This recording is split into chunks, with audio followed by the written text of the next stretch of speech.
नमस्कार दोस्तों, आज आपसे बहुत ही महत्वपूर्ण विषय पर बात करते हैं कि जो जितनी भी ये मेडिकल जांच होती है हमारी, यदि चाहे वो बीपी की हो गई, हमारी ग्लूकोज लेवल की हो गई, थायराइड की हो गई या कोलेस्ट्रॉल की हो गई, लिपिड प्रोफाइल की हो गई, कि जितनी भी जांचों के मानक बने हुए हैं, कि जैसे एक आपको उदाहरण केवल बीपी का उदाहरण देंगे, ब्लड प्रेशर का उदाहरण देंगे, इससे आप सभी को समझ सकते हैं कि ये जांचों का जो मानक एक स्टैंडर्ड बना रखा है। जैसे बीपी का 80 120 होना चाहिए, जो हमारा सिस्टोलिक है वो 120 या और डायस्टोलिक 80 से ज़्यादा नहीं होना चाहिए। तो ये सभी के जो एक स्टैंडर्ड बना रखे हैं, एक मानक बना रखे हैं, इसके पीछे का क्या खेल है, क्या षड्यंत्र है, इसके बारे में आज हम आपसे बात करते हैं। और बीपी की बात करें तो बीपी का जो इस समय मानक चल रहा है वो हमारा 80 120, जो हमारा सिस्टोलिक ब्लड प्रेशर है वो 120 और डायस्टोलिक ब्लड प्रेशर ये हमारा 80। यदि इससे ज़्यादा है तो व्यक्ति को हाई बीपी का पेशेंट माना जाता है, उसको हाइपरटेंशन का पेशेंट माना जाता है।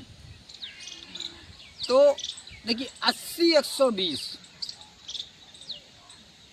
जो ये पैमाना है, ये अपने आप में ही हर व्यक्ति पर लागू नहीं होता है। 80 120 का जो पैमाना या 120 और बटे 80 का पैमाना ये हर व्यक्ति पर लागू नहीं होता, क्योंकि हर व्यक्ति की परिस्थिति अलग है।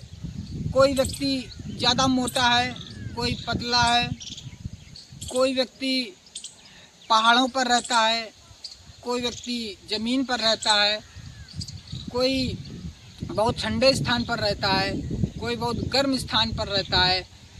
किसी का खान पान शाकाहारी है, किसी का मांसाहारी है, किसी की मेडिकल कंडीशन कुछ है, किसी की मेडिकल कंडीशन कुछ है।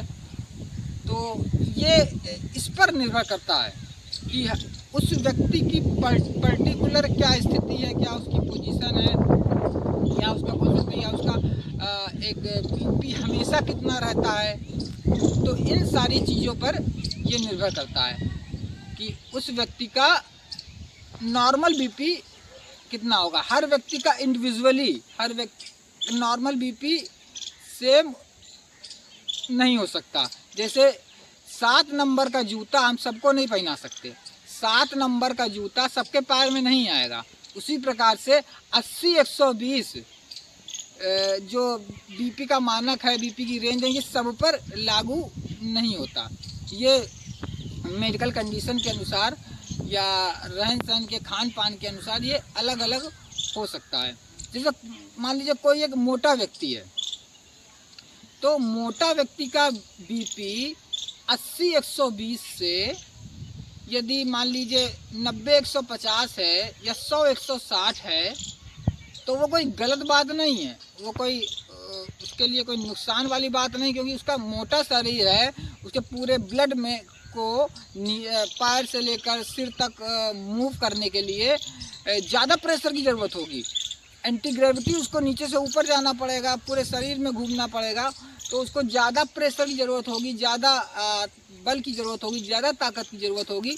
तो मोटे व्यक्ति का यदि ब्लड प्रेशर 10-20 आगे ज़्यादा भी है तो उसकी कोई दिक्कत की बात नहीं है, जब तक उसको कोई परेशानी ना हो रही हो, उससे उसको कोई सिर दर्द ना हो रहा हो, चक्कर ना आ रहा हो, या कोई ऐसी समस्या ना हो रही हो, कोई इससे ऐसे सिम्टम्स ना हो जो उसको परेशान कर रहे हों, तब तक उसके कोई दिक्कत नहीं है।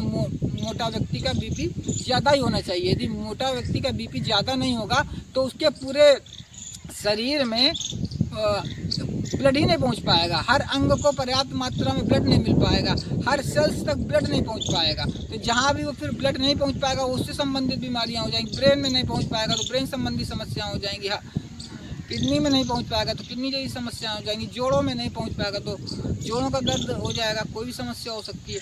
तो एक अपने दिमाग से ये बात निकाल दीजिए कि ये जो मेडिकल इंडस्ट्री ने ये जो पैमाना बना रखा है ये मेडिकल इंडस्ट्री ने बना रखा है, ये मेडिकल साइंस नहीं है। ये आपको अंतर करना पड़ेगा कि मेडिकल इंडस्ट्री क्या है, मेडिकल साइंस क्या है।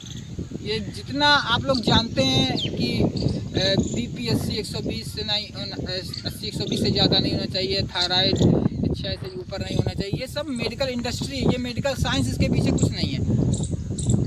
तो यही चीज़ सब में लागू होती है, यही चीज़ सारी ग्लूकोज लेवल, डायबिटीज़ की जो जांच होती है उसमें भी लागू होगी, यही थायराइड में भी यही बात लागू होगी, यही आपकी कोलेस्ट्रॉल की जांच में भी लागू होगी कि एक ही मानक, एक ही स्टैंडर्ड सबके ऊपर लागू नहीं हो सकता।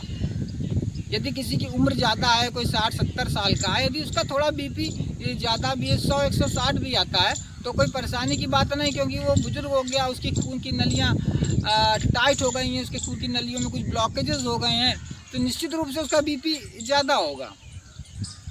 यदि हम महात्मा गांधी की बात करें, राष्ट्रपिता महात्मा गांधी, जिनको राष्ट्रपिता बोला जाता है, तो उनका बीपी आप यदि गूगल पे भी सर्च करेंगे तो 200/100 रहता था। ऊपर सिस्टोलिक ब्लड प्रेशर 200 रहता था और डायस्टोलिक 100 रहता था।